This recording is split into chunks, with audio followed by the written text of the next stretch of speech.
ബുദ്ധിശക്തി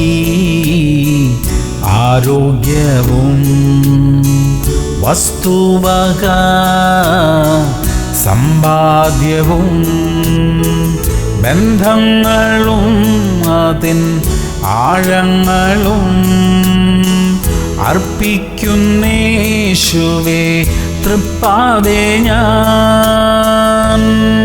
മത്തായി 18:3. നിങ്ങൾ തിരിഞ്ഞ് ശിശുക്കളെ പോലെ ആയി വരുന്നില്ല എങ്കിൽ സ്വർഗരാജ്യത്തിൽ കടക്കയില്ല എന്ന് ഞാൻ സത്യമായിട്ട് നിങ്ങളോട് പറയുന്നു. പ്രിയമുള്ളവരെ, ശിശുക്കളെ പോലെ നിഷ്കളങ്കമായ ഭാവം നമ്മിൽ ഉണ്ടായിരിക്കട്ടെ. കുഞ്ഞുങ്ങൾ തമ്മിൽ പിണങ്ങിയാലും വേഗത്തിൽ ഇണങ്ങുന്നു. വഴക്കും കോപവും ഉള്ളിൽ സംഗ്രഹിക്കുന്നില്ല. വളരെ വേഗത്തിൽ മറക്കുകയും പൊറുക്കുകയും ചെയ്യുന്നു. ധനികൻ ദരിദ്രൻ എന്ന ചിന്തകളൊന്നും കുഞ്ഞുങ്ങളുടെ മനസ്സിലില്ല. അങ്ങനെയുള്ള അനുഗ്രഹിക്കപ്പെട്ട മനോഭാവം നമ്മിൽ വളർത്തിയെടുക്കാൻ കർത്താവ് നമ്മെ സഹായിക്കട്ടെ. പ്രാർത്ഥിക്കാം. സ്വർഗീയ പിതാവേ, ക്ഷമിക്കാനും മറക്കാനുമുള്ള കൃപ തരണമേ. എല്ലാവരെയും സ്നേഹിക്കാനും കരുതുവാനുമുള്ള നല്ല മനസ്സ് ഞങ്ങൾക്ക് തരണമപ്പാ.